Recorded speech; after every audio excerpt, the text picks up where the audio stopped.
Hey y'all, it's your host AC Samurai. I'm back, and I'm here to present to you guys a new What If. This being the What If movie towards what if Deku had Genos' abilities. Now, I'm not gonna lie to you guys, it feels nice to post once again on this channel. I don't know when this video is gonna be uploaded. I'm assuming it's gonna be way earlier than I usually do because of my inconsistent schedule. But other than that, guys, I really don't have anything else to announce, so I'm just gonna jump right into it. So with that being said, guys, why don't we get started? You're never gonna make it, you're not good enough. There's a million other people with the same stuff. You really think you're different? Man, you must be kidding. Think you're gonna hit it, but you just don't get it. It's impossible, it's not probable, you're irresponsible. Too many obstacles, you gotta stop it, yo. You gotta take it slow, you can't be a pro. Don't waste your time no more. Who the fuck are you to tell me what to do? To begin the What If, we start out with Deku's origins. As we see the boy being born and growing up in the world full of quirks, we will see that eventually at the solemn age of 5, Deku will begin to awaken his quirk. Which, ironically enough, it was right after Bakugo had already awakened his in the middle of the class. Now, when Deku gets taken to the quirk doctor to find out what exactly his quirk is, that's when he's then found out that he actually does have a quirk. Yes, in this timeline, Deku does have a quirk. And his quirk is still currently in the midst of manifesting, so they don't really know completely what Deku's quirk is just yet, but they do know that he is going to have a quirk. So after that little checkup, Deku's excited to find out what quirk he has. However, he doesn't really show it. In fact, in this timeline, Deku was very much a stoic kid. While yes, there'll be hints of bursts of emotion here and there where he'll be feeling excited and everything, he releases in very small waves, like a small smile on his face or, a slight frown when he's upset or annoyed. So yeah, Deku didn't really express much emotion in this timeline. Now eventually, as Deku ends up returning back to the class and as everyone's still gushing over Bakugo's quirk and everything, Bakugo makes a rude comment at Deku saying that he will never be like him and that he will always be on top. Now of course, Deku looks at Bakugo with envy a little bit, considering the fact that Bakugo still had his explosions and was just flexing on Deku, while Deku, he had a quirk but he just didn't know what it was. However, this is where Deku would actually first show the first instance of using his quirk. Just as he stares at Bakugo with envy as he looks at the explosion in his hands, Deku begins to have the desire wishing that he could do something like that. And it's almost as if his body was responding to his emotions as well as his desires. As this went in front of the entire class, everyone will watch in shock as they see Deku's body begin to morph. As Deku's arms will then suddenly transform from being regular human arms to a robotic kind, as this is when by the time it was done transforming, at the very palm of his hands on both of them, you will see two repulsors then form. Everyone would just sit there watching in shock, while Deku was of course shocked as well. But this is when he then suddenly ends up finding out what to do with that, so he begins to apply energy into his arms, which seems to activate the repulsors, as on both palm of his hands you would see miniature explosions begin to pop off. Everyone will watch this in shock before suddenly they end up exploding in shock and acknowledgement as they all rush to Deku, telling him how cool he is, while Deku of course is suddenly flustered by all the attention as he just scratches the back of his head. However, there was one person in the room that was not happy, and this was obviously Bakugo, who then screams that Deku is a cheat. As he rushes at him with an explosion, Deku's eyes will then widen before suddenly it seems as if his body then enters into autopilot. His eyes narrow as he dodges out the way of Bakugo trying to attack him with his miniature explosion, as is when he reels his arm back and punches Bakugo in the chest, sending him flying and crashing to the other side of the room. This instantly alerts the teachers as well as causes the other students to step back from Deku, while Deku himself was confused. He didn't even know how he reacted like that. And by this point, we would see a teacher go up and check on Bakugo, and when they check on him, they're surprised as Bakugo was crying and was feeling his arm in pain as they see that Deku's punch had dislocated Bakugo's arm. As is when the teacher then turns to Deku, berating him for behaving and attacking a fellow classmate. As is when the teachers then rush and take Bakugo to the nursery while everyone else just looks at Deku in shock. Deku stays there contemplating about what just happened, as this is when he then takes a step forward only for all the kids to back away from him in fear. As this will be the beginning origins of Deku's life. After that incident, Deku had been called into the principal office with Inko also arriving. Now of course Inko is proud that Deku had unlocked the quirk, but is also frowning because of the fact that Deku's quirk had activated the way it did. Especially since after he activated it, he just became violent. Or at least that's what the teachers say. Now Deku tries to explain himself, and Inko, of course being the supportive mother, understands that and tries to talk the principal out of it, but unfortunately they decide that they're going to have to suspend Deku for a few days because of the incident, which was completely unfair. Now, after this, we now flash forward a bit into the future, and we will see Deku all grown up in the back of the class. By this point, Deku's body has looked more like a cyborg than anything else, as the torso of his body looked very robotic, while his face still looked relatively human. However, as Deku will be staying in the back of the class, this is when the teacher then walks in as he begins to announce about their careers and whatnot. Before suddenly he ends up throwing the papers up in the air, telling them that he already knows that they just want to become heroes. Now, the events still play out like in canon, where Bakugo announces that all of them were failures and that he was the one going to become the best, surpassing even All Might. And the students, after hearing this, was of course upset by the way Bakugo just mocked all of them, before they suddenly end up becoming smug as they tell Bakugo that he's never going to become number one. After all, he still hasn't even beaten Midoriya. And after hearing this, Bakugo is set off as he says that he can beat Deku whenever he wants, as he glares angrily at Deku. And at the mention of Deku's name, the teacher actually tells Deku that he actually has a shot to go into UA as well, since he's also applying, with many of the students already understanding and agreeing with the fact that Deku could definitely go into UA. Now, this just enrages Bakugo, who tries to threaten Deku by shooting an explosion to his desk, destroying everything on it, as he says to Deku that if he ever tries to apply into UA, he will regret it. Now, Deku looks at the bell as he realizes that it was finally time for them to go, and as he does, he prepares to get up and leave. However, this is when Bakugo tries to stop him. Before Bakugo even gets a chance to start complaining about something, this is when Deku then suddenly grabs his arm and then suddenly flips Bakugo's out onto a table, as Bakugo's back will hit the table hard to the point where he ends up breaking the table. Of course, Bakugo reels back from the pain, but before he can, try to do anything, this is when Deku would then suddenly reel back his fist as he punches Bakugo straight into the eye and knock him out. This ends up leading to Bakugo later on getting a black eye, but at the same time this ends up knocking him out, as Deku would then suddenly end up leaving the classroom, acting as if nothing happened. The rest of the students can do nothing more but shake their head in sympathy for Bakugo, since on one hand he did deserve it, but on the other hand there's something called going too far. But Deku didn't care about any of that. As we see the boy leaving, we will see him put on some headphones as he will begin listening to music while reflecting about the events that had just transpired. Now, we would find out later on about why Deku was like this, as we do a little bit of a small cutscene to his backstory. So after the incident where Deku had awakened his quirk and caused some damage to Bakugo, this ended up causing him to get treated pretty badly at school, as kids in the classroom would go out of their way to ignore Deku or straight up avoid him, as they all were afraid of Deku and what he could do.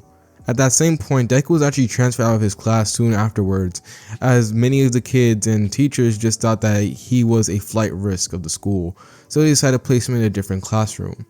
Now, Deku of course was placed here, but he just didn't like it at all, as of course rumors began to spread around about Deku being this ruthless delinquent at this young age, where he would beat up on anyone who was rude to him, which of course ended up drawing the attention of other bullies who try to pick on Deku, only for Deku having to defend himself. It's not his fault he had to beat them up, they were the ones who tried testing him. But of course, no one else saw it that way. They just saw it as Deku being this delinquent who liked to fight people. And things only got even worse for him as he grew up. As he continued growing up throughout life, he will begin to learn and face something known as quirk discrimination, as there will be certain people who will be looking at Deku with disgust and honestly begin to treat him differently because of the fact he had a quirk. And while this usually was faced by a lot of people with quirks, it will be more prominent in those that had mutation-like quirks like Deku. They treated Deku like he wasn't even human and that he was beneath them, which of course Deku did not like at all. But this in turn only made his resolve even stronger to become a hero, as now he had another goal in mind. Besides just saving people, he wants to change the view of how people see those that have quirks, and more precisely those that have mutation quirks. But that would be something that Deku would have to face throughout most of his life. And not only that, but he still had to face off against people who kept on trying to test them as a way of trying to prove that they're strong or that this guy was beneath them. To which Deku all the time would always prove them wrong. And Inko, who was Deku's mom, always tried to help him in this type of situation, as she always tried to stand up for her child and herself. But the thing was, there was only so much she could do, since the fact that Deku was growing up. And no matter how much time she wants to be there and help him, she had to of course work and make sure that they have food on the table, especially since Deku's dad was a deadbeat and left them. And Deku, seeing how his mother was always putting in time and effort and how much time she would be spending trying to help him and trying to put food on the table, he would also get work experience and get a job, as he decided that he wanted to chip in and helping his mother. And although Deku had to face off against many cruel aspects of life, he still remained strong, helping his mother, and also growing stronger as well. As throughout the time of his childhood, Deku will be experimenting with his quirk like crazy, as he realized that he's gonna have to learn how to survive in this rough world. So why not just be strong enough to be able to handle everything on his own, or at least strong enough to the point where he's able to protect his mom.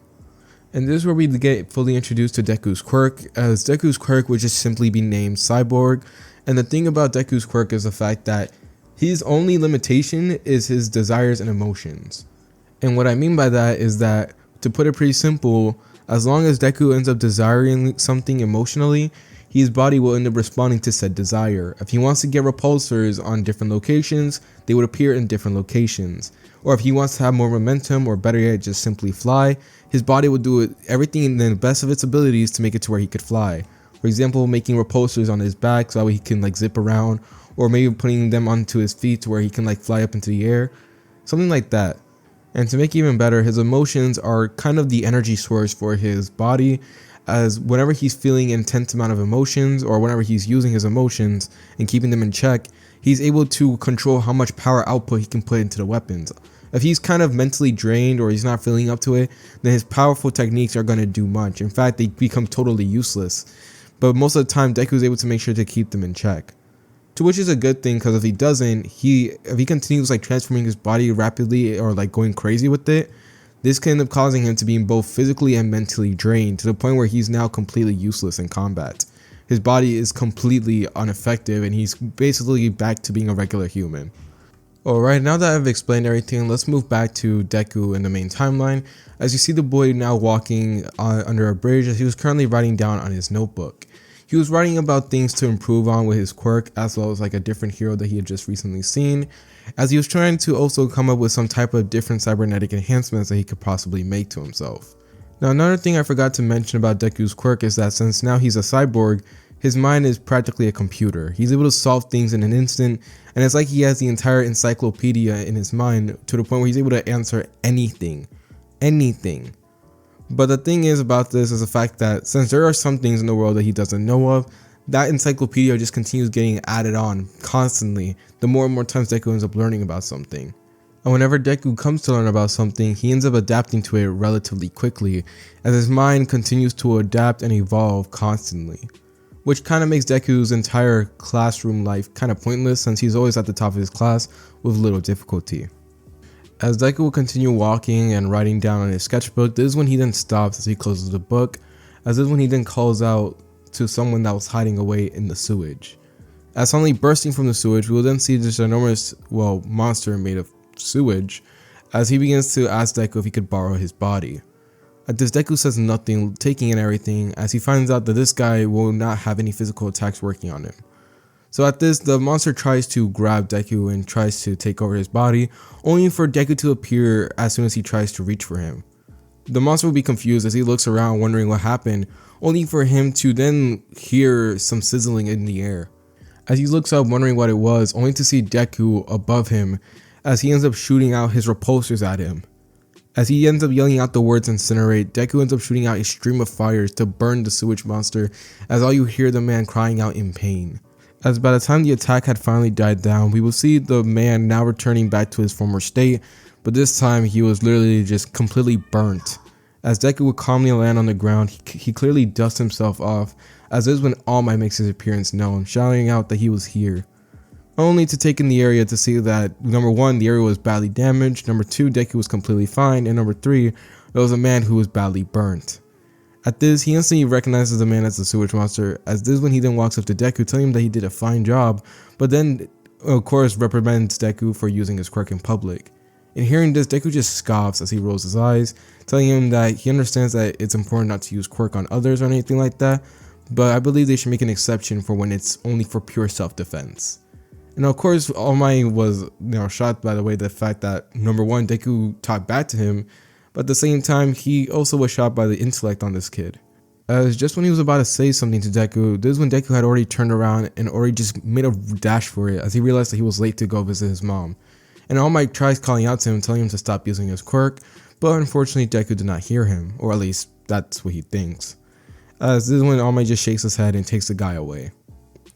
All the while, you see Deku soon arrive back at home as he ends up checking in on his mother, who at this point was just resting on the couch peacefully. Seeing this, Deku smiles as he instantly begins to get into cooking mode and making sure that she feels as safe and as comfortable as possible. And eventually, moving forward, we will see Inko wake up as she sees Deku there with a bunch of food and made an entire dinner, to which she of course feels bad about, only for Deku to wave her off, telling her that it was fine and that he was happy to help her. And so with that, the young family would go and enjoy their meals together, as eventually Inko would then head off to sleep, with Deku deciding to go back to his room and just relax, while at the same time he was also trying to form out plans about what to do for UA. He already planned to make sure all the preparations were ready. He was ready to push his body hard for the next following months until UA, and he was ready to do everything he can to accomplish his dream. As we now do a time skip. For the next following months until the UA entrance exam, we will see Deku training with his quirk, as he begins to test the limits of it, forming different parts of his body, learning how to control his emotions better. He was really putting in the time and effort. As soon it will be time for the UA entrance exam, Deku would meet Bakugo, who tries to shove him rudely, only for Deku to completely move out of the way. And during that time, Deku ends up seeing a nervous girl, this being Uraraka, as he decides to give her a small little pep talk, as they end up becoming somewhat friends during the very first instance. At that, Deku ends up going into the seminar, to which he ends up getting the full rundown by President Mike, and soon ends up getting taken to the area. Now when they're at the area for the entrance exam, Deku ends up seeing Uraraka, who's completely nervous and, shaking a little bit, to which Deku tries to go speak to her. But this is when suddenly Ida then tries to intervene, as he had this wild assumption that Deku was trying to ruin Uraraka's chances and try sabotaging her.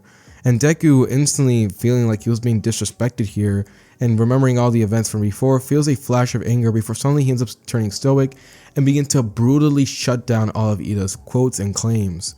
This actually ends up honestly damaging Ida's pride a little bit, as he takes a step back, as the way Deku was speaking, it was not as if he was speaking his opinion. No, he felt like he was speaking facts, as Deku had put Ida in his place, as he was literally just wrongfully assuming what he was going to do without getting any context. As soon after that, Deku does end up giving the pep talk to Uraraka, who ends up feeling better, while Ida just watches all this and of course frustration about, accusing Deku, but at the same time in shock that the kid was actually just simply trying to help her. Now this is when suddenly President Mike would then announce for the exams to begin, and instantly kicking off, Deku blasts off an amazing speed as he tackles one of the robots, and as soon as he tries doing the tackle, he literally rams right through it, forming a ginormous hole through the robot. Everyone will watch this display of strength and shock, as this is when President Mike shouts at them to hurry up and go, to which they all do so. And throughout that time, Deku was just ranking up numbers until the point where he's finally in the good to pass. However, of course, all the events like in canon will continue on the same, with everyone else still gathering points and those who end up passing. And of course, Deku does end up saving Uraraka from the generous monster, except it's not really that big or anticlimactic. I mean, he does the exact same thing that he did in canon, except he doesn't break his arm, and he's also fine completely. As we turn to when the day ends and finally the next day arrives, you'll find out that Deku had been accepted into UA, with Deku and Inko of course really happy for his success, as this is when Inko then creates a generous feast with Deku helping her of course. I mean, he's not gonna let her do it by herself. As with that, both of them would then enjoy their meals together and just begin to celebrate. After that, it was finally time for Deku to go to UA, to which as soon as he arrives at the class, he would instantly be the center of attention, as many of the kids will be staring at Deku and begin to comment, as in this timeline, Deku had actually gotten the top score. And Bakugo, who was there, would instantly get angry as he rushes at Deku, telling him how dare he try entering the school, as this was supposed to be his origin story and this is supposed to be his tale of greatness, only for Deku to completely ignore him as he puts on his headphones. Now Bakugo tries to speak up once again, but unfortunately Deku is just ignoring him, so he just goes back to his seat feeling angry. As soon after that, everyone else would then arrive, and similar to canon, Ida would apologize to Deku for the way he was acting, and soon Ida and Uraraka and Deku would all just be talking to each other and just chilling. But unfortunately for all that would soon be cut short, as sorry, I'm getting like scatterbrain here. But soon Aizawa would then arrive, as he ends up making his presence known and of course announcing the quirk apprehension test, to which all the students are feeling excited about, considering the fact that they're ready for this. And of course, in the excitement, Aizawa would decide to shut it down by saying that anyone who scores lowest would be kicked out of the academy, which of course makes them all shook. And soon afterwards, they would then kick off the apprehension test with Deku passing at the very top, while Bakugo was second. This of course infuriates Bakugo even further, while Izawa then suddenly ends up shocking everyone by saying that it was all just a ruse, and that he was just, like joking with them. Only for us to find out later on that he wasn't. As after that, the next following days will just be simply just studying and, working hard together, as soon the battle trial would then begin. All Might would burst through the room wearing his, costume, shocking everyone, as this is when he then tells everyone to put on their costume and prepare to go. Deku's costume would not really have a lot of effort to it, as it was simply nothing more but a black jacket with a long black pants and black boots. As thanks to Deku's quirk, it looks like he already has his costume on, as he looks like a lot like a cyborg, and he is a cyborg, so it's kind of fitting that he doesn't really need to put in a lot of effort. Now, of course, All Might comment about how cool they are before suddenly drawing lots, as Deku will be teamed up with Uraraka, and they'll be facing off against Bakugo and Ida. Now, Bakugo is excited as he glares angrily at Deku, ready to put the beating on him, with Deku just simply ignoring Bakugo. As by the time the battle trials then begin, Deku ends up forming a plan with Uraraka, telling her to go up ahead as he could already tell Bakugo was coming. As with his enhanced hearing, he could already tell the man was already blasting through the hallways, and just on time you'll see Bakugo end up bursting throughout the wall before challenging Deku to a fight, to which Deku accepts. And to everyone who was watching surprised, as they all thought it was going to be a very close fight between the two of the best students, to their surprise, Deku is just simply overwhelming Bakugo. The man just hit way harder, he could do way bigger explosions, and whatever Bakugo could do, Deku could just do it better. Deku was way faster, stronger, his quirk was way more adaptive, and Bakugo, no matter how hard he tried, he just couldn't do it. It got so bad to the point where Bakugo tried to use the gauntlets, with All Might screaming at him not to do so, and when he unleashed the attack, everyone would look surprised, thinking that Deku may have been damaged, only for them to be even more surprised as Deku walked out of it unscathed, with the only thing being damaged would be his clothing.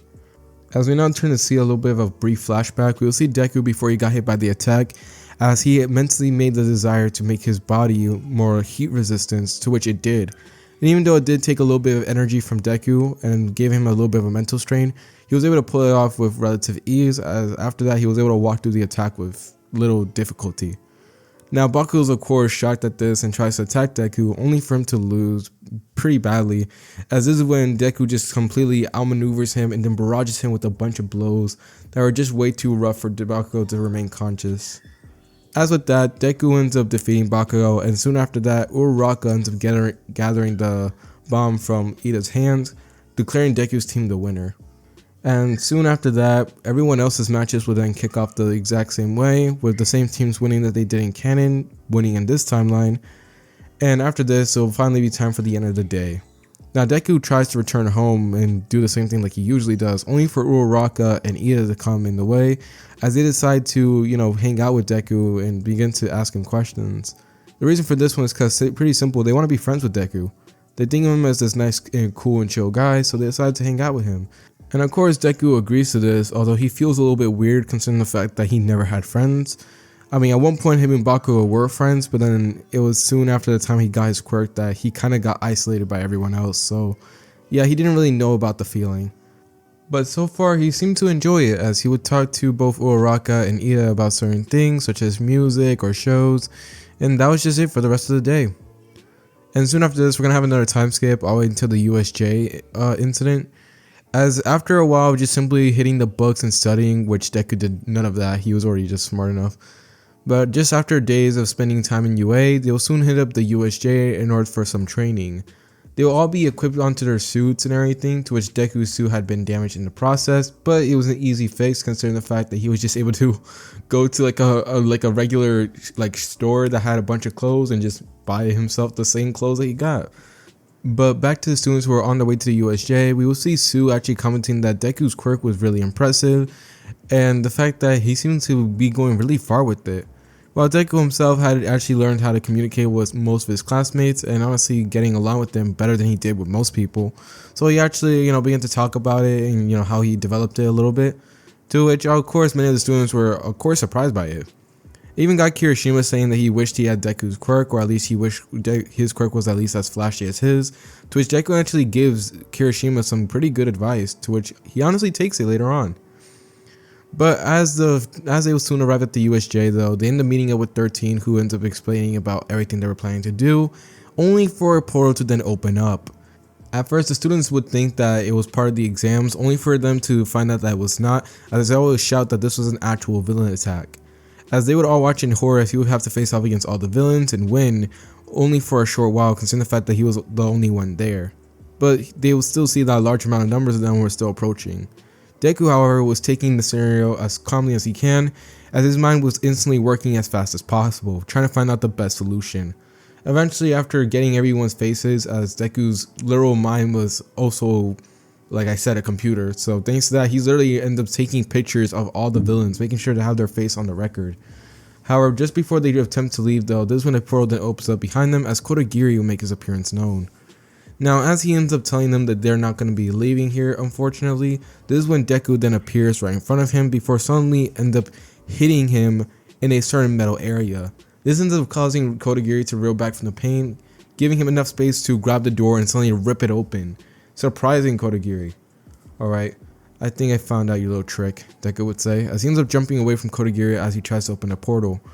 Now, 13 tells Deku to stay back as she tries to, sug Kodagiri away with her quirk, only for him to open a portal in a different location to actually hit her back with it, causing her some pretty big damage.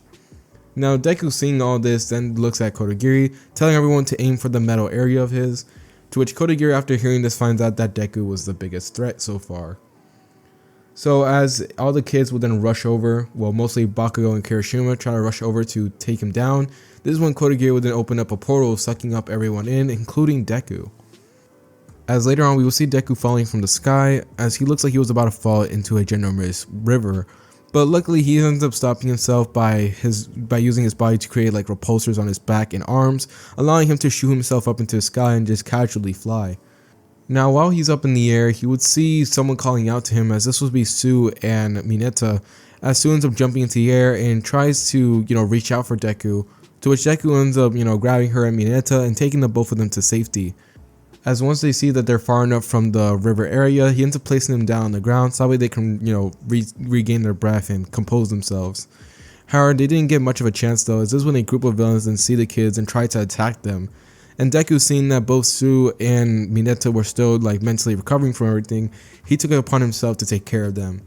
And he does. He handled it like a pro. He ends up blitzing all the villains, barraging them with blows here and there, as they're too weak and too slow to even do anything to him. As once the raid of villains were taken care of, Sue and Mineta will be awestruck, while Mineta is just thinking that Deku was the coolest right now. However, before things can get any further though, this is when they end up hearing a crunch sound being heard, as Deku would then turn to see Aizawa getting his arm broken by a Nomu. At this, Aizawa is getting the beating turned on him as he tries to activate his quirk, only to see that it was useless against this Nomu. And of course, Deku, seeing this, instantly decides to leap into action. Analyzing the situation as best as possible, he ends up rushing towards Shigaraki, who by this point Kodagiri was not with him. So as Shigaraki was watching in the light with Aizawa getting beaten up, he would then not even be able to respond or get a chance to respond, as he sees a metal fist get slammed into his face, knocking the hand away while also sending him flying and crashing into a nearby boulder, giving him some pretty decent amount of damage. At this, Shigaraki cries out in pain and looks at Deku before cursing him and telling Nomu to take care of the brat. And Deku, hearing this, will then tell Sue and Mineta to go take Aizawa and get away as far as possible. While they would make their protest, Deku would ignore all of it, telling them to get away and shouting it this time, which causes them to realize that he was now being serious. As they take Aizawa and leave the area, leaving Deku alone to fight off against the Nomu. As both parties will face off against each other, Deku actually would stand a pretty good chance against the Nomu, as while the Nomu definitely hit extremely hard, Deku was just really fast, so fast that the Nomu couldn't keep up. But this can only last so long, as eventually the Nomu would begin to keep up with Deku and actually begin to land some blows, to which Deku had barely been able to avoid them. And when it did actually make contact, it actually took out a lot of Deku's energy, as he felt the pain, like it hurt, but he still kept on fighting nonetheless. As he kept fighting off against the Nomu, his mind was working rapidly trying to find out a solution, before finally, after getting sent flying from a very powerful backhand from the Nomu, Deku saw the only solution that he could. At that same time, all the students in a different location were looking on in worry, as they couldn't believe that one of the strongest students was literally getting overwhelmed. And not only that, but both of their teachers were down, as some of them were thinking that this might be the end. As Deku would see the Nomu approaching, Shigaraki would begin his rant, saying that it was designed to kill All Might, but Deku was ignoring all of it, as this is when he decided that there was only one thing to do. As this is when Deku would then suddenly express raw emotion, as he ends up screaming out in anger and frustration, as his arms would then suddenly end up forming out multiple different cannons as he placed them both together. At this, a ginormous cannon would form out of both of Deku's arms, with multiple having their beams aimed and ready at the Nomu. As this is when Deku would then release a cry of pure raw emotion, which ends up lighting the cannons and letting them shoot out a powerful beam. This beam so powerful it ends up blowing back the entire area, with Shigaraki getting pushed away, and the Nomu would then be hit by the blast as his body would be almost disintegrated, as it would be completely and utterly burned to pieces. As the attack would be so powerful, it actually ends up shooting all the way to the very end of the USJ, which was honestly a very impressive feat considering the USJ was like very large. As by the time the attack would finally complete, Deku would be there exhausted. His body was now completely on cooldown, he was mentally and physically exhausted, and he would fall into unconsciousness. While at the same time, Shigaraki, who would get up, would be in shock as the Nomu that was created to face off against All Might had been beaten. And not only beaten, it was obliterated by a child, as the only thing that remained left of the Nomu would be legit its legs. Like the entire torso, the head and everything else had been completely obliterated. Only the legs remained, as the legs would then fall back with everyone just there watching the display in shock. Shigaraki, seeing the fact that he lost his greatest weapon against All Might, would grow angry as he rushes at the child, saying that it was unfair and that he'll pay for this. But this is when All Might makes his appearance known. He would knock out all the villains in an instant upon his appearance, as he appears in front of Shigaraki, laughing at him. At this, he ends up looking at Deku before picking him up, telling and muttering to the kid that he did a good job, before turning to Shigaraki, telling him that he was going to end this now. Shigaraki, seeing this, would then glare angrily at All Might, telling him that he won't be beaten. However, unfortunately for All Might, this would prove true, as Kodagiri would then warp to Shigaraki and end up making a portal for the both of them to escape. As All Might had been shooting a punch at Shigaraki, he would have missed the punch, allowing for Shigaraki to get away along with Kodagiri and causing them to fail. He curses in frustration, as this is when the rest of the heroes and medics would then arrive, as the end of the USJ would of course appear. So we now turn to the next following days, as Deku would eventually awaken. He was exhausted and of course had to readjust everything. The main thing about Deku was the fact that he didn't get that badly injured. It was more the fact that he was just physically drained to the point where his body was completely on cooldown mode. But he would wake up eventually, and after a moment of getting interrogated and soon returning home and having to calm down his mother, who was of course crying hysterically, things would soon go back to Deku's normal life. He would return back to UA and of course get questioned and a bunch of, cries of worries from his classmate, to which he just, calms them all down. And after that, things just go by smoothly. Although class ends up getting taken up again, it will finally be time for the UA Sports Festival, as during the following end of one certain day, we would see the classroom getting watched by a bunch of students outside. Now Deku, seeing this, would of course make his way and prepare to leave, not wanting to deal with any of them. But this is when one of the kids that were there would then suddenly get angry at Deku, as this is when they start shouting that Deku was being all arrogant all because they faced off against a few weak villains. But Deku says nothing, only to look at the guy, and as soon as he did, Deku's eyes would then turn cold, as there was no sign of any human being there. It was just pure machinery. As the boy who of course said that would then fall back and reel back in shock, as Deku looked like he was ready to end his life. Only for Deku to stop shooting him the look as he ends up walking away, as he just says that everyone was just giving him a headache at this point. As by the end of the day, we would then have another time skip to the UA Sports Festival, as in the lodge room with all the students preparing, we will see Todoroki make his declaration to Deku, saying that he will beat him, which lights everyone in the class to feel excited, mostly because of the fact that Todoroki was one of the very few individuals who were at the top of the class, with Deku still being in first place. Now Deku of course just accepts the challenge nonetheless and moves on, but the truth is Deku is also excited because he has a point to prove here. He's not doing this because he doesn't feel like anything or doesn't want to. No, he has to prove to everyone about the fact that he wants to save people, but also the fact that he is determined to prove a difference for all those that have mutation quirks, or those who just have quirks in general. So soon after this declaration, it will finally be the beginning of the UA Sports event, as it will be the obstacle race, but the outcome of this race would remain the same, as Deku would be the one to be the victor in this one.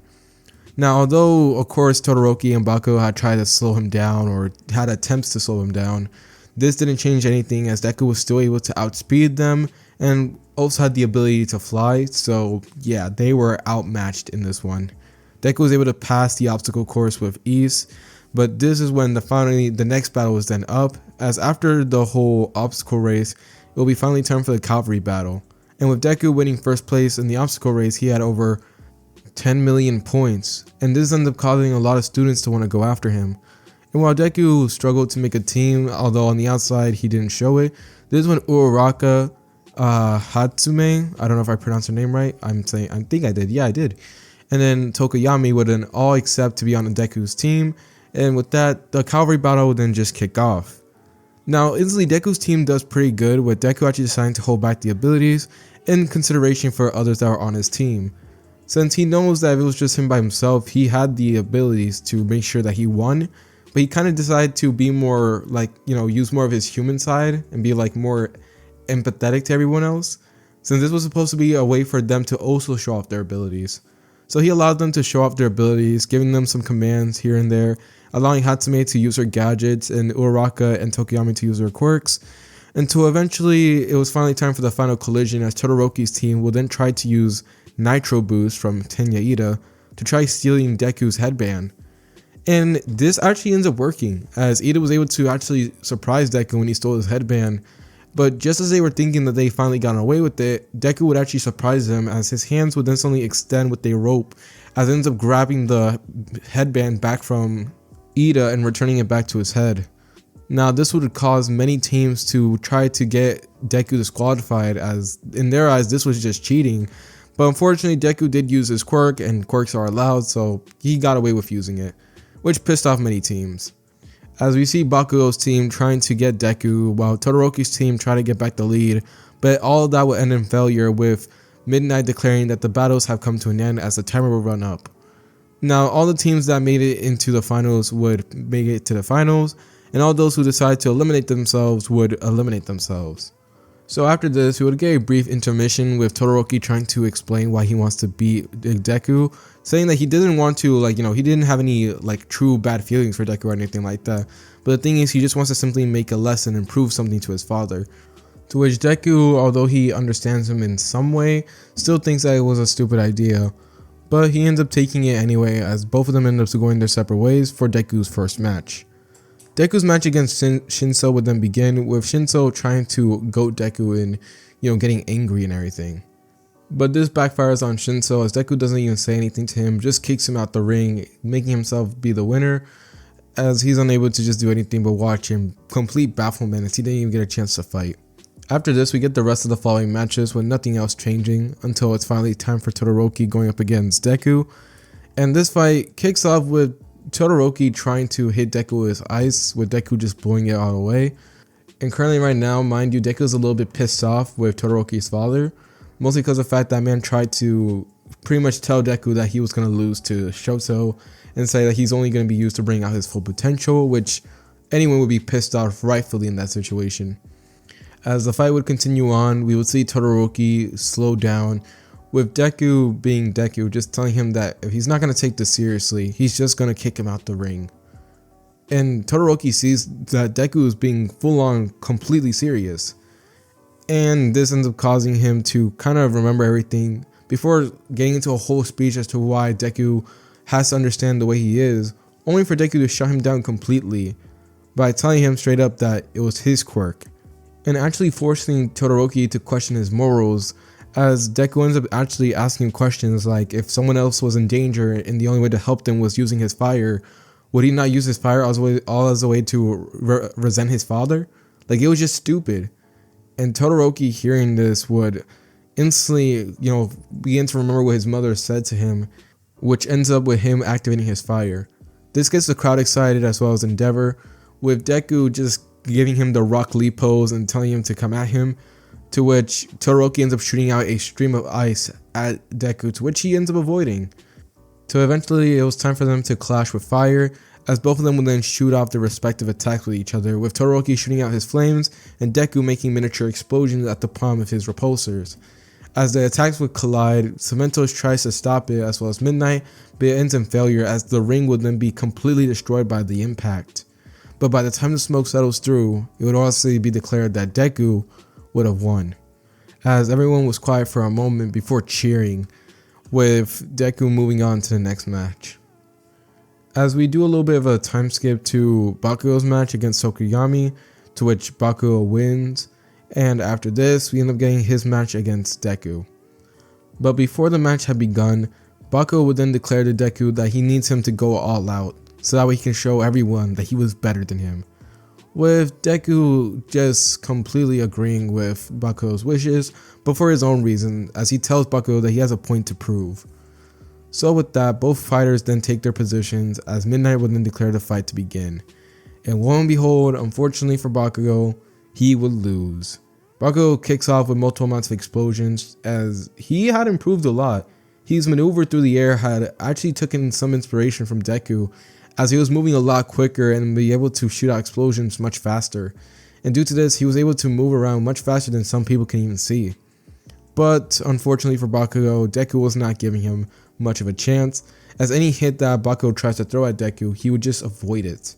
Deku will be avoiding everything almost as if he had Ultra Instinct, as Bakugo tries to summon an explosion into Deku's face, only for Deku to dodge it, as he ends up snapping Bakugo's wrist, causing him to grunt in pain, before suddenly getting punched in the face by Deku, causing him to almost be sent out of the ring. As everyone watches the fight in excitement, Bakugo ends up finally getting back his balance, as he ends up shooting out a stream of explosions at Deku, making an enormous wave of fire shoot out at him, with Deku in response to that making his arm transform into a flamethrower, as the flamethrower would appear at the palm of his hands as he shoots out his own stream of fire. Both of the attacks would collide, with Deku's attack of course being more powerful, as they soon just begin to continuously counter each other, with Deku just disarming Bakugo entirely. Everyone will watch the display in complete shock and in silence, as at first the fight was all exciting, but then it was pretty apparent that Deku was the winner here. By the time Bakugo was done, his face was battered and bruised, he was tired, he was in a lot of pain, yet he still wanted to fight, as Midnight had contemplated whether or not to just simply knock Bakugo out with her perfume. I don't know, her scent, I don't know, whatever I say is gonna sound weird, so yeah, she thought about knocking Bakugo out with her quirk, but the thing is, Deku decided to do it anyway, as he knocks out Bakugo before declaring to Bakugo that he put up a decent challenge, with Bakugo being unable to do anything but falling into unconsciousness, as Deku would then be declared the winner of the sports festival, with everyone cheering in response. As after that, we would then get the medal ceremony with Bakugo. He ends up getting out of recovery, but he's kind of upset by the way he lost. Not even kind of, he was a lot of upset, as he couldn't believe he got overwhelmed so easily by Deku. So due to this, he's just like quiet during the whole ceremony. So he gets his medal with ease, so does Todoroki and Deku. And after that, the UA Sports Festival then comes to an end. Behind the scenes though, Shigaraki, who was making a note of everything that Deku was doing and had witnessed the sports event, would keep an eye on the boy as he was very pissed off. He ends up reporting about the boy to All For One even, to which the man himself had taken great interest in the boy's abilities, wanting to get it for himself, as he begins to make a mental note about Izuku Midoriya. As we move on from the events after the sports festival, we now go to the Hero Killer arc. Now the arc kicks off mostly the same way, with many people congratulating Deku for his UA Sports Festival event, as Deku had gained a lot of popularity from it. And moving forward after these events, we will see Deku arrive back at Class 1A, to which they will then get the opportunity to choose their hero names, with Deku calling himself the Cybernetic Demon, to which everyone just thought that was a really cool name and everything, but also wondering why the demon part was placed there. Eventually afterwards, we will see Deku get to choose who he wants to get tutelage from, which he had gotten a lot of offers. But in this timeline, the offer that he chose to go for would actually be from Power Loader, who actually took interest in Deku's cybernetic achievements as well as him being a cyborg. So with that, Deku decides to intern for him. And the internship goes pretty well. Deku spending time with Power Loader actually opens up his mind for different ideas, And not only that, but Power Loader also gains like a lot, and I mean a lot of different ideas from Deku himself. Since Deku's mind is a computer, Power Loader gains these new ideas and inventions that actually help out heroes later on. So yeah, Deku's already making lots of progress with Power Loader. But as time continues on, we would soon find out that, well, Ida's brother had been deeply injured from the hero killer Stain, and due to this, Ida decides to get revenge. So during the time when he was on patrol and when he was supposed to be looking out for other people, he actually saw Stain in a different alleyway and decided to hunt him down. And this would actually end up shifting it to now the point of nighttime, where Nomus would actually begin to spawn out over the area. Multiple heroes would then be called in alarm at this and tried to stop the Nomus, with Endeavor being one of them. While at the same time, Ida had finally arrived at the location where Stain was. Now we turn back to Deku at this point, as Deku had already, gone out from his internship with Power Loader and was just simply walking around, looking and scrolling through certain events that were happening. However, this is when he then sees a broadcasting news feed as an event was happening in Hosu City, as multiple amounts of Nomus had spawned in and destruction was happening. Now, many people who were watching this were just commenting, going crazy about what was happening, while the news reporter tried keeping them all updated. However, that's when the broadcast would then be cut short, as a Nomu would then appear on screen, attacking the news reporter and cutting the feed off.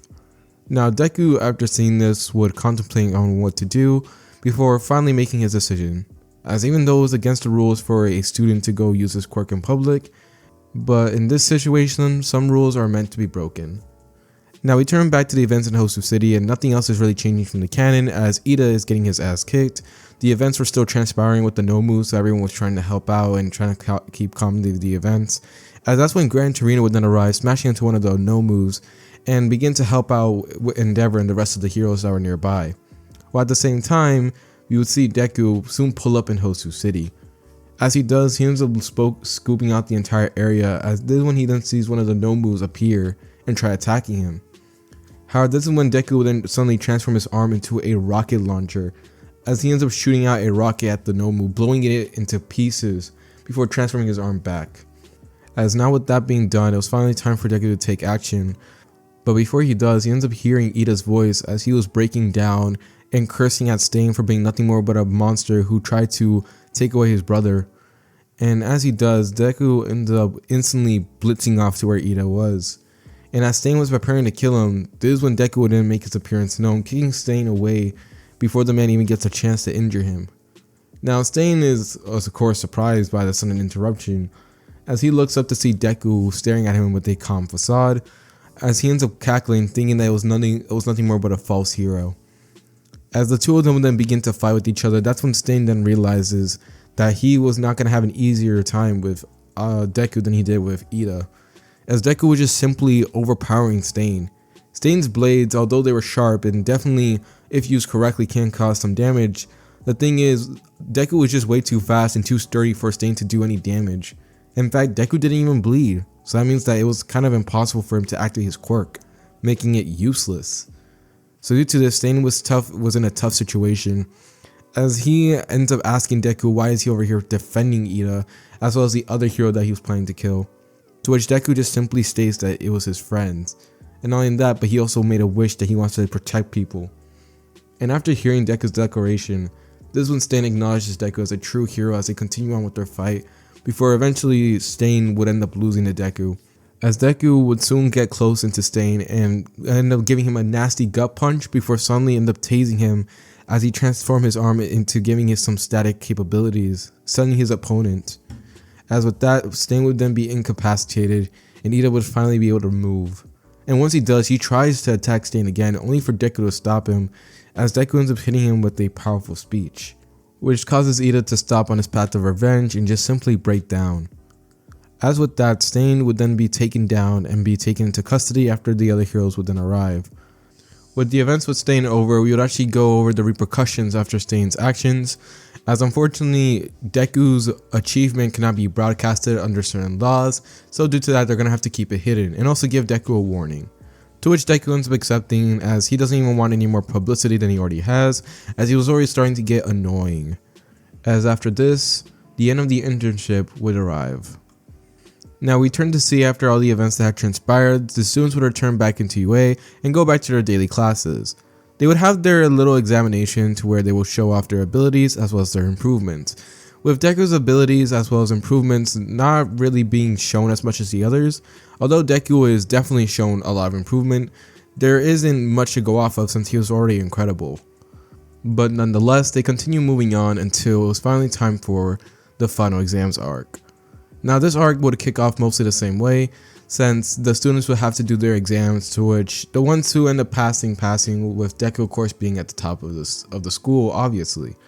However, this is when a twist would then be thrown in, as it was time for the practice battles. Now, when the students hear about the practice battles, they're of course excited, thinking that they're going to be fighting in like robots or something like that, but instead they're facing off against their teachers.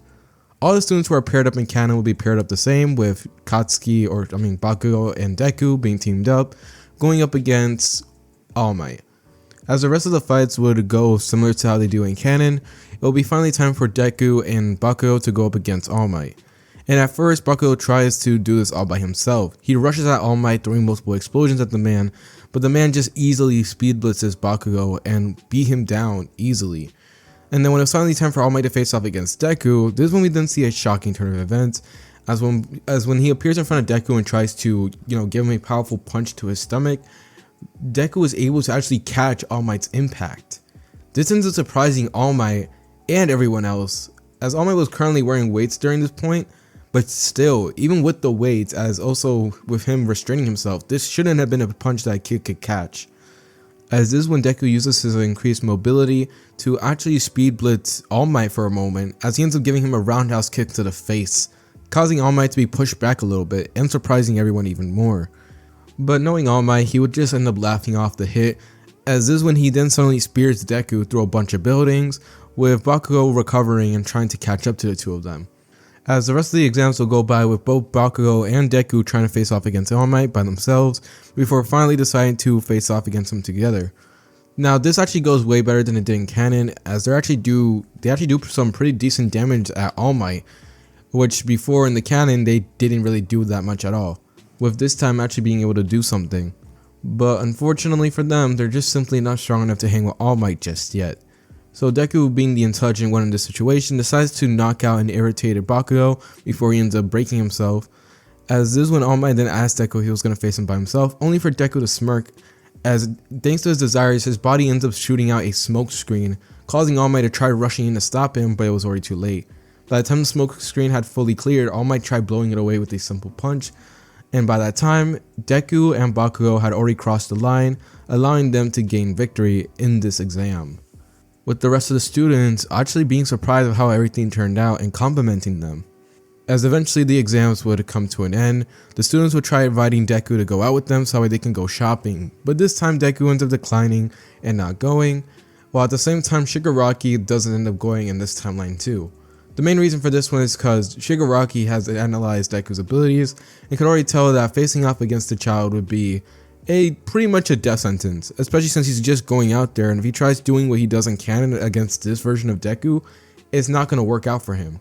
But still, Shigaraki has still created a plan in his mind, as he still wants to destroy the symbol of peace, as that was the main reason why people were not afraid of him. But he also wants to destroy Deku, as he could already tell if he let the boy continue growing in popularity and allowing himself to grow in the eyes of the people, they'll begin to assume that since All Might is gone, he'll be the next up to protect them, and he can't have that, especially for his plan. So with that, we now move forward to the next arc, this being the Forest Training arc. Now the beginning of this arc kicks off the exact same way. All the students arrive, they end up getting tricked by Aizawa and the kitty cats, and due to this they're forced to fight for their lives in the forest of death. In the forest on their way to the training camp. But still, they end up surviving nonetheless, and soon afterwards they end up beginning the first part of their training, which is increasing their powers of their quirks.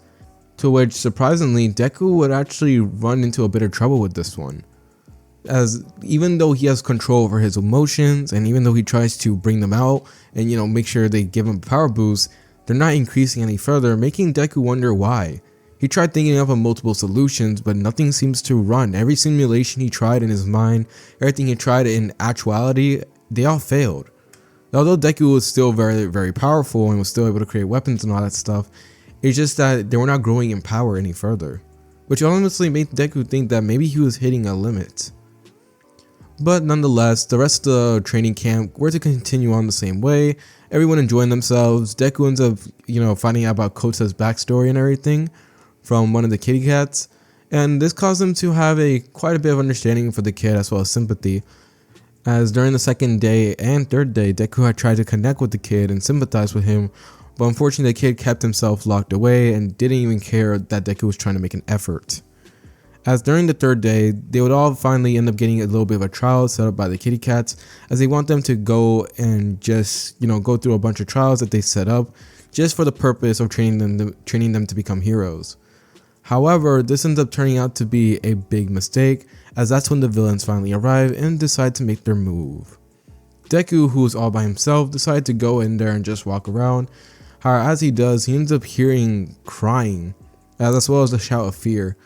And with this, he ends up instantly dashing off in the direction where it was, and when he does, he ends up seeing Kota facing off against Muscular. But to be more specific, it'll be Muscular holding Kota hostage, as he'll be applying pressure on the kid's head while holding him up into the air. Kota tries to get away and is crying, but he's unable to, as Muscular laughs, putting more and more pressure. And seeing the kid was actually about to be in pain, that's when Deku had enough, as he ends up adding a little bit of thrusters onto his back and hands, as he uses them to appear in front of Muscular in an instant and give him with a powerful jet-fueled punch into the stomach. Muscular gets sent back quite a bit and coughs up a bit of blood, while Kota is now free, allowing Deku to catch him and put some distance between him and Muscular. As Muscular gets angry by the fact that Deku was able to injure him, he then smirks as he realizes that Deku was one of their targets and says that he's ready to capture him, but this time returning him back in a dead body. Which Deku, after finding out what Muscular was about to do to the kid, he doesn't care anymore, as he ends up hitting Muscular with a cold and calculated look, as this is when Deku actually ends up filling out a requirement. Now, Muscular ends up smirking, thinking that he's going to beat this kid down, but the thing is, this was not going to be some climactic battle where both of them end up challenging each other to the fullest limit. No, this was just going to be a one-sided slaughter on Deku's part, as now Deku didn't even feel like he was in control anymore. He felt like he was full on just a pure machine meant to destroy Muscular, as Deku would then begin to take apart Muscular one by one. As he begins to break his arms and legs, Muscular tries to use his quirk to overpower Deku or try to get him to get more mobile and heal his wounds, but unfortunately for him it was not working, as Deku was simply tearing through them and just beating him down. As by the time Deku was done, Muscular was on the ground nearly at death's door, as Deku would then snap out of his emotionless facade, looking down at the ground with a troubled expression, since even though he was in control, at the same time he wasn't. He knew what this was, as he remembers the same feeling when he attacked Bakugo, but he didn't like it, as it made him feel like he wasn't even human anymore. As Deku begins to make assumptions about what might be happening to him, this is when Kota then runs over and hugs Deku, thanking him for saving him, as well as apologizing for the way he was acting. This ends up snapping Deku out of his, inner monologue, as he ends up taking Kota to safety while making sure to get far away from Muscular as possible. As we now see Deku arrive at the location where Aizawa was, he ends up dropping off Kota while telling him that he has things to take care of, to which Aizawa tries to stop him but realizes it's pointless. That boy was on a mission, and there was nothing he can do to stop him. So with that, Aizawa then ends up telling Deku, as he knows Deku could hear him, as he would tell him to let one of the kitty cats know that he was granting permission to the students to use their quirks. And Deku does exactly that, as he ends up giving the message to the kitty cats in the midst of the fight, to which they end up sending it and broadcasting it to the other students. So with that, now this entire forest had turned into a war zone, as students try to face off against the villains, with many of them falling and many of them rising. As Deku ends up rushing through the forest, making sure to analyze his entire surroundings to make sure he doesn't end up going through a circle, he actually ends up spotting one of the villains, as this would be Twice, and he'll be accompanied by Dabi, as they were both currently in the midst of talking and scheming. But when they see Deku, this actually causes them to halt while Deku gets into a fighting position, as he ends up telling them that he's here to take them in. Now, Dabi and Twice end up looking at each other for a moment, before Twice ends up laughing in Deku's face, calling him nothing more but a child. But Deku, seeing this, of course ends up turning his eyes cold, as even though he doesn't like using this type of, going into this type of state, he has no choice. In order to make sure that everyone gets out of here with as minor injuries as possible, he has to go as seriously as he can. So with that, Deku ends up stating in almost a robotic-like tone that he plans to eliminate them. Now Dabi and Twice actually feel their senses act haywire as they tell him to run from this kid, with Dabi actually activating his flames on instinct trying to blow Deku away, only for Deku to dodge out the way. This is where we then see a fight between Deku going up against Dabi and Twice, as Twice ends up making multiple clones of Dabi appear and end up spamming multiple amounts of cremation to burn Deku away, with Deku avoiding all these attacks and appearing above them before shooting out a ginormous blast, destroying the entire area that they were in. Dabi and Twice end up escaping, however, as they try to get as much distance away from Deku as possible, while making multiple clones thanks to Twice's ability, so that way they can end up distracting him. And of course, seeing this, Deku ends up getting pissed off, as his arms would then morph away until finally they end up forming a laser, as he ends up shooting a laser from the palm of his hands, destroying multiple amounts of the trees as well as Dabi clones that were running around. As Dabi and Twice would see this, they will keep up the pressure and try running away, with Deku hot on their heels. At that same moment, we will see a ginormous iceberg then form in the middle of the forest, as we see Compass just jumping over it and laughing. And Deku, seeing Compass laughing, would also hear him calling out to Dabi and Twice, saying that he already gotten 2 of their objectives. This causes Deku's eyes to narrow even further, as he ends up forming thrusters on his back as he ends up flying up into the air, boosting towards Compass. And this ends up causing both Dabi and Twice to call out to him, telling him to dodge out the way or run away, to which Compass, not realizing the imminent danger, would just chuckle at them, thinking that they were pulling a prank, as he tries to use his quirk on Deku, only for it to fail as Deku would dodge out the way, and before Compass gets a chance, his mask would then suddenly end up getting shattered as Deku would elbow him in the face. And as Compass, of course, ends up opening his mouth, releasing both Bakugo and Tokoyami, who had recently gotten captured, Deku would then suddenly end up reeling back his elbow as he ends up slamming Compass, that was all the way up in the air at this point, slamming him hard onto the ground, using thrusters to prepare himself and deal much more damage. As soon as they slam him to the ground, Compass' face legit is broken. Deku did not hold back. This ends up causing fear in both Twice and Dabi, as they realize that this guy was literally going to kill them if they don't escape.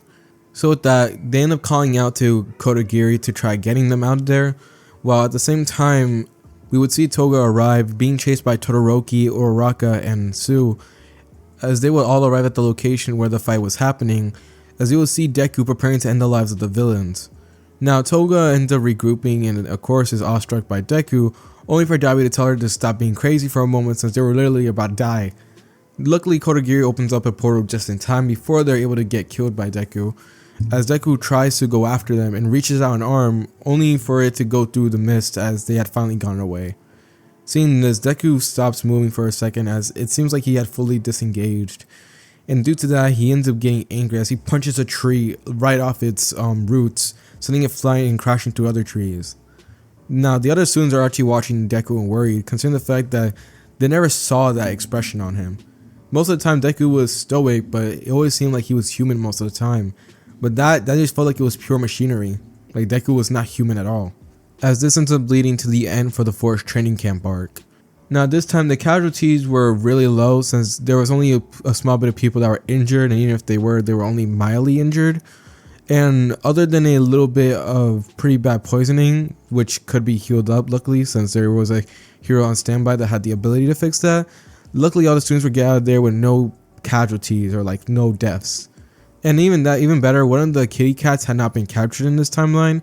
Like I said, the villains had to make a quick retreat, considering the fact that Deku was going to kill them. He literally found them and was ready to end their lives. So with that, the Forest Training Camp would have come to an end, although this ends up changing some things for Deku, as he ends up being very reluctant on using his cybernetic side, considering the fact that he began to feel like he was less and less human. As many days would pass after the following events, you'll see Class 1A go back to normal. Although they did get more popular after the events that had occurred, they decided just to take it on with great stride and move on with their lives. Now, during the time of moving on with their lives, however, this is when we would then get the Hideout raid arc. After the training camp, the heroes could not let that slide. That was the last straw. So they decided to track down the location where the villains may be. And luckily they were able to. You see, thanks to that very moment where Deku was fighting off against the villains and he saw Kodagira's portal, he was able to analyze the portal to the point where he was actually able to sense back the familiar signature in a different location. So it was just a matter of fact of just, looking throughout all the different locations before finally pinpointing where the exact, energy source came from. So he was able to tell them where exactly they were, and this made them all develop a plan and strategy to get back at the villains. And it worked. They were actually able to track them down, they were able to capture all of them, even the Nomus were destroyed in the process. And it seemed like things were going to go great for them. Only for all that to fail miserably, as this is when All For One makes his appearance known. All Might and All For One have their legendary fight, and this time Deku as well as the rest of the students weren't really there to witness it all, although they did eventually end up seeing it on the news and everything as it was broadcasted all around, and this caused many of them wondering what's going to happen next, as now their symbol piece had officially retired. As this is where I'm going to do a brief time skip, as I'm going to go over the events as simply as I can, since they don't really play that much of a role here. The next following arcs, this being the Provisional Hero License exam arc, would go by similar to how it did in canon, as by the end of the day, Deku still ends up getting his license. Not only that, but before the license exam arc, there was also a small brief moment where Deku faced off against Mirio. And in this timeline, they were actually both pretty equal in this time, as although Deku was still having his own mental struggles here and there, which made the fight a little bit more difficult, he was still able to get a pretty good draw with Mirio, while the rest of the students still fall like they did in canon. And during this brief time period, we will also see the League of Villains beginning to build their power, as this is where we also end up leading into the Shigaraki arc, or the Overhaul arc, like I like to call it, where we see Deku actually not interviewing with, Night Eye, considering the fact that he doesn't really have that whole teacher and student relationship with All Might.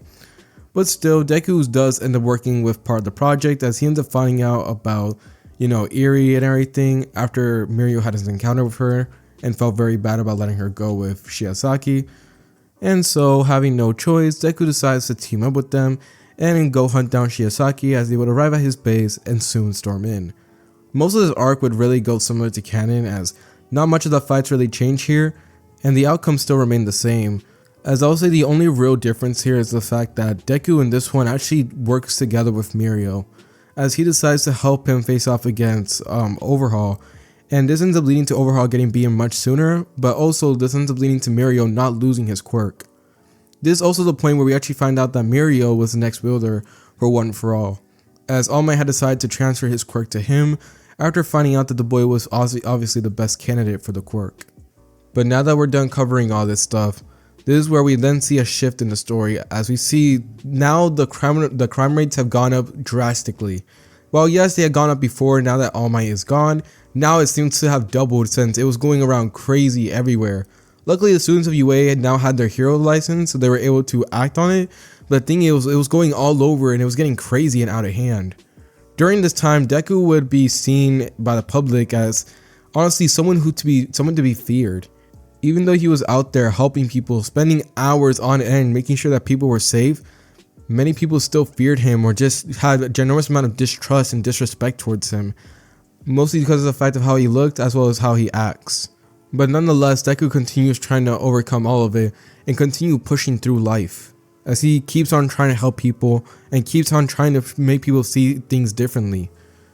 But as time continues to roll by though, this is when crime rates would finally end up reaching its peak. As in one ginormous catastrophe, villains all over the world decide to spring into action and go around attacking the city. Many heroes that were on standby try to help out, but the sheer number of villains that were around the area was just going out of control. It got so bad to the point where groups of heroes had to walk in and try helping out.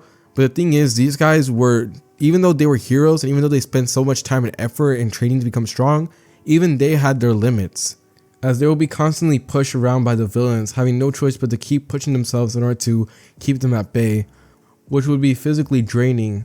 But at the same time, they will also be mentally drained as well, as the people that they were literally supposed to protect were over here criticizing them, telling them that they're not doing a good job of protecting them. I mean, even Endeavor, who was supposed to be the #1 hero now that All Might had retired, legit was struggling as well, as he was constantly running on fumes trying to protect the city and protect all the people, but yet people continue criticizing them, which ended up causing a lot of heroes to start wanting to retire. All the while, at the same point, we will see Deku, as him along with many of the students at Class 1A are trying to help out as much as they can, with Deku actually being the main one, as he'll begin to get increased popularity from the people, but not in the way that you're thinking.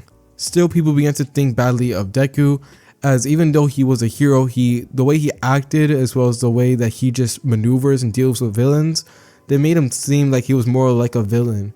And this causes many people to criticize him a lot, all the while Deku continues pushing on.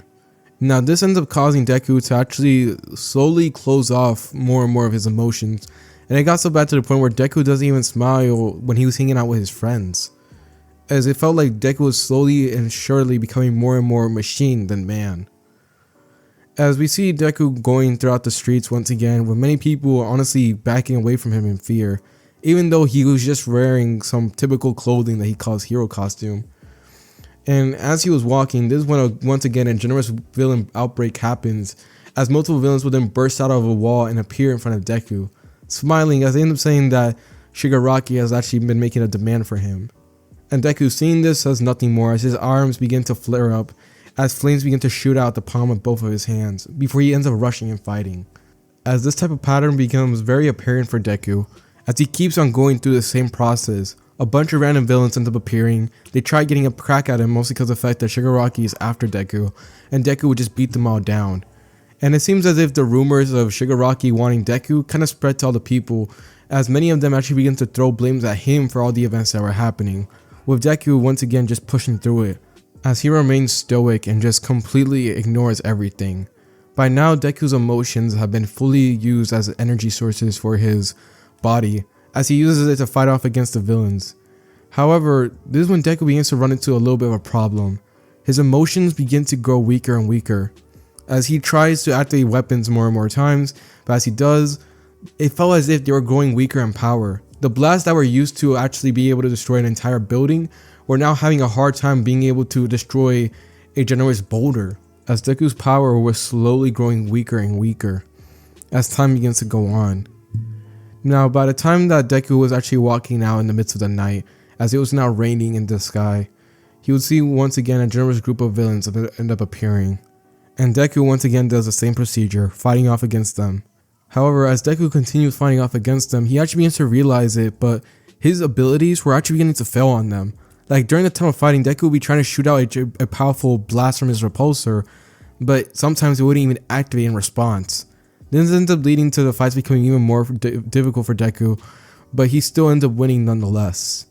And it got so bad to the point where Deku's dear mother, who always was there to support him in this timeline, legit was now begging Deku to quit being a hero, as she was forced to listen to a bunch of people talk badly about her son, even though he was out there trying to be a hero, which was causing her a lot of stress. And even though Deku didn't like it, he needed to do it, as that's what it meant to be a hero after all. As during one more stormy night, we would see Deku walking around, and this time, once again, the familiar presence of multiple villains appearing would make a way towards him. By now, all the citizens would have already evacuated as soon as they saw Deku's presence, since at this point they already knew that whenever Deku's around, a fight is about to ensue. But this time, there was a difference, as we see the very leader himself make his appearance known. He smiles at Deku, telling him that he's never seen him look more pathetic than he did now, to which Deku just scoffs, as he prepares to fight off against Shigaraki and the rest of the villains. And as he does, he then says in an emotionless and robotic tone that he's planning to eliminate him. Shigaraki hears this and just smiles maniacally, as this is when the villains then charge at Deku, with Deku rushing over and begin to pile through them. He actually begins to take down a good chunk amount of villains, even though they're able to get a bunch of hits on him, but he doesn't give up. He keeps on fighting and fighting and fighting. At this, Deku actually begins to remember about all the events that had transpired. As he's in the midst of fighting, he begins to remember the events that had occurred. For example, the video of Dabi and everything that happened between him and his family, that had been uploaded. And Deku had been under the task to shut it down, to which he was able to do so, but the damage was still done. At the same time, he also remembered everything that happened with Gigantomachia, as that still ended up happening in this timeline, with Deku feeling guilty that he had not been there. At that thought process, Deku's weapons now completely fail. He can't fire off any blasts, he can't transform his body anymore. Now he was just a regular human with mechanical parts. And as seeing this, the villains laugh, thinking that they have a chance, but Deku continues fighting, until eventually he ends up taking care of a ginormous horde of them, with Shigaraki being the last one standing. Shigaraki will laugh maniacally at Deku, as this is when he actually does something surprising as he pulls out a recording device and begins to record Deku, with Deku's face and beaten up form being broadcasted all around. Shigaraki begins to go on a rant mocking Deku as he begins to tell Deku that his dreams and goals and ideas of defending these people who weren't even worth it, was a failed dream. As he begins to beat down on Deku while Deku tries desperately to fight back, but it's turning out to be pointless. By this point, Shigaraki already had gotten the buff, and he was already strong enough to destroy the entire city if he wants. But now he just wanted to toy with Deku, as he tries to break him both physically and mentally.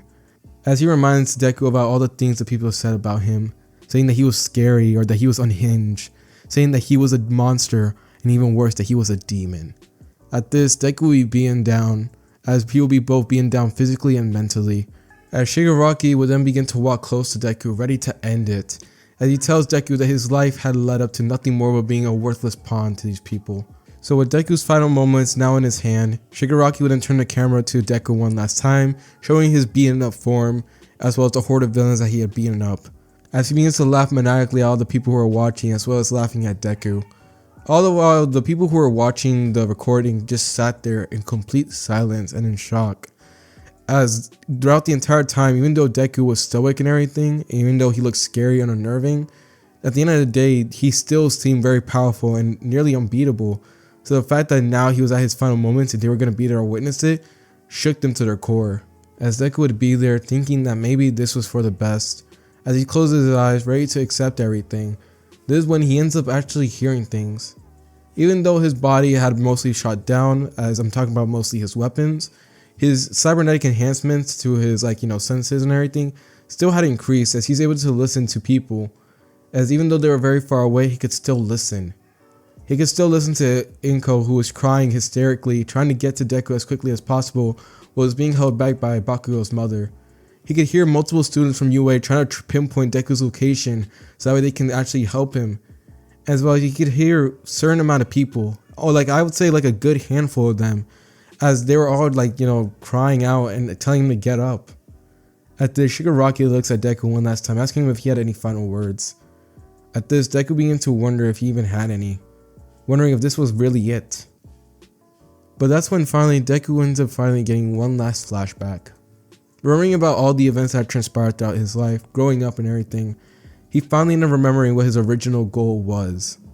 To help people, but at the same time change the way that people view people like him, to really make a difference. And at that command, Deku then suddenly ends up smirking. Yeah, I do. At this command, Deku ends up forcing his body to get up, even though it's battered and bruised, as he ends up getting up onto his feet, with Shigaraki actually being surprised but not at all scared. After all, what could he do in this broken state? At this, Deku ends up looking at Shigaraki with determined eyes, as he will be facing not only Shigaraki but the camera as well, as he ends up telling him straight to his face that he may not be the hero that these people want, but if it meant protecting them, then he would gladly be the demon that they would need.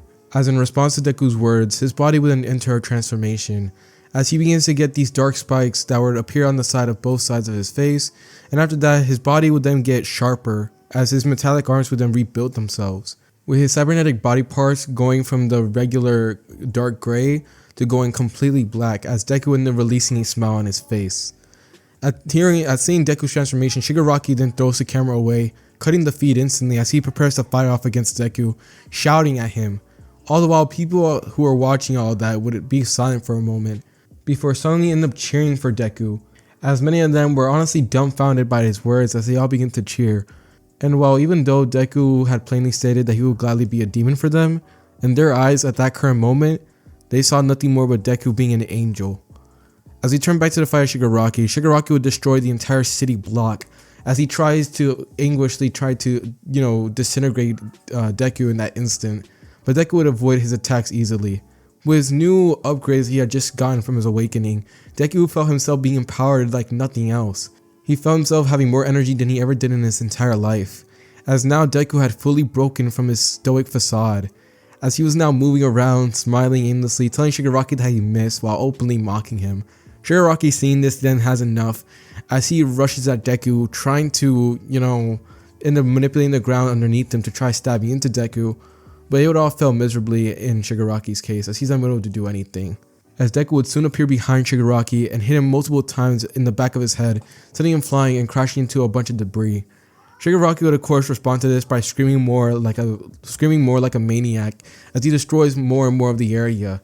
He curses at Deku for even existing, with Deku ends up smirking at him.